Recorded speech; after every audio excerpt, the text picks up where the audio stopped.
right, let's conclude the power of words today. I wanted to not just talk to you about it, but include a couple of examples. This is a dry erase board that I have in the hallway just outside of my bedroom in my office. And it's also right next to my vision board, something that we will talk about in greater detail in the future. But take a look, and I want you to think about the words that you see every single day too. Stick around to the end also because I want to show you what my bathroom mirror looks like right now. We'll check it out.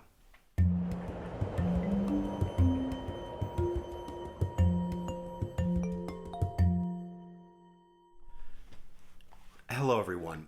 My name is Nick Campbell. Welcome to the Tao of Nick. Before we get to the conclusion of the power of words, I want to say thank you for joining me on this journey. This is some pretty tough topics that I'm talking about, but I'm happy to share them with you now. I've come a very long way from hating myself and inactivity and self-destructive behaviors to now building a dream, focusing on what I want, and using all these tools that I've gathered to define myself.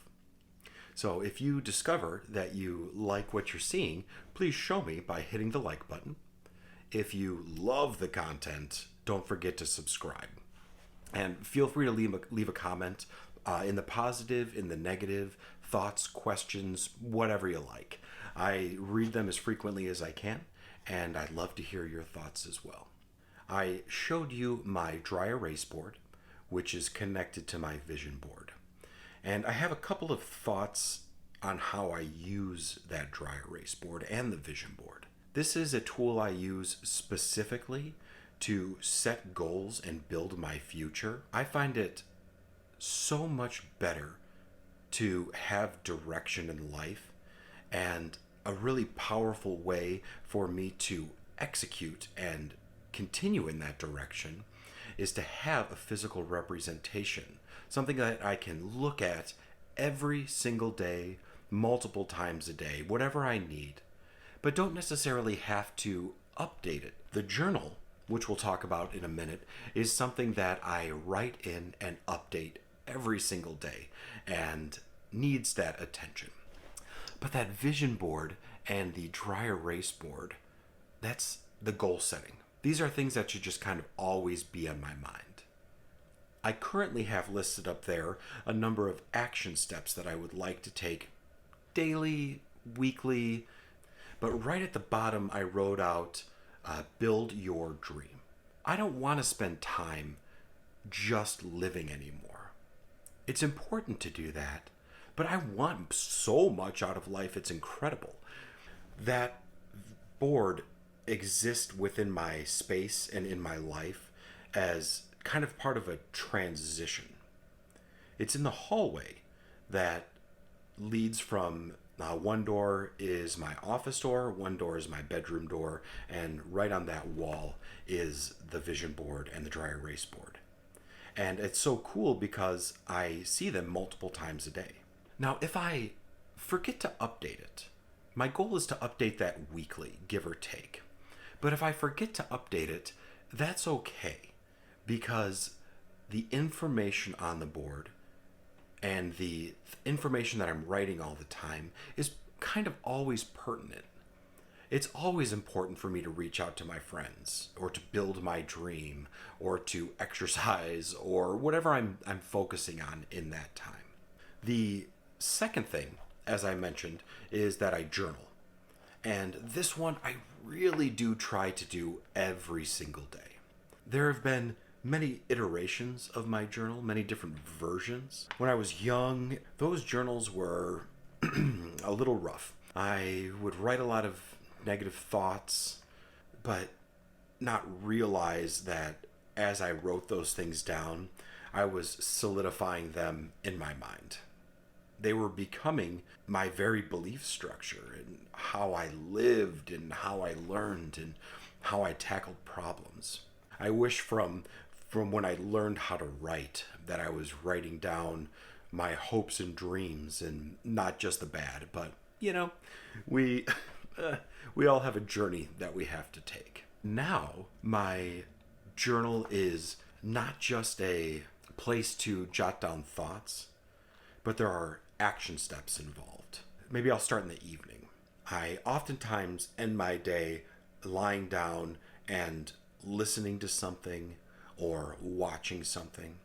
And hopefully, those are constructive things that I'm watching right before I go to bed, but it can be anything. The goal of that is to shut down the thinking part of my brain, because I know myself well enough to know that at the end of the night, I am probably going to lose at least a few minutes of sleep trying to cope with and think about whatever thoughts are occurring to me at that time. Now, at the end of the night, right before I go to bed, I take the time to write down 3 things that I'm grateful for. I'll just read to you one of these entries. 3 things I'm grateful for. Number 1, I'm so happy and grateful for my honesty. Number 2, I'm so happy and grateful for my computer. Number 3, I'm so happy and grateful for my video capture devices. Those were 3 very specific things that were very pertinent to Monday, October 19th. That's pretty cool. I'm actually smiling now just remembering something that I wrote beforehand. I want to go to bed thinking positively with the goal of waking up the next morning thinking positively. I wake up most mornings not feeling the best. I don't know, right? I still have maybe echoes of all this negativity that I've been dealing with for such a long portion of my life. And this is a powerful way to combat it. I'm taking back the control that I seem to have lost over my very own thoughts. Let's see here. In the morning, write down something that I love about myself or something that I want to love about myself. So, Nick, I love you for the way you work your tail off and to reach your goals. I did not want to swear on this video at all, but I had to both remind myself to fight for my goals and to remind myself that I have come a long way. Those are 2 ways that I use my journal daily. The third one is asking myself a question. And in this case, because this involves other people, I'm just going to share with you what the question is and just a bit about what it means to me. Who do I get to serve today? And that question is so important because life is not just about what I get or what I want. And I want to make sure that each and every day I am serving someone else. If I can improve someone else's day, I can remember that very well, and it usually improves my day right along with it. All right, so I mentioned early on that the third thing is what I write in my bathroom mirror. So let's go take a look. This is something that has been on my mirror now for, I want to say, 3 or 4 days. And because I do my affirmations every morning and every night in my bathroom mirror, I wanted to supercharge my affirmations. Let me take you over there and show you what I mean, and then we'll come back and finish up here. See you in just a sec. This is what I want to show you. Oh my gosh, I hope you can see this. Nick, I love you. Don't worry so much about yesterday. Tomorrow can be anything you want. Keep up the good work, Nick. You're great, strong, friendly, kind, a good listener, true to yourself. This is what I look at every single morning and every single night. It might not be the very first thing that I see or the very last thing that I see, but this really is an incredibly powerful tool. So that is how I use the space on the mirror to boost my affirmation. I hope you guys got something out of this week. I realize this is a little bit more or a little less of my story and a little bit more of maybe a how to of my life. In the weeks to come, we will dive back into some more topics. If there's anything that you would like for me to discuss, please leave it in the comments or send me an email. Find me on social media.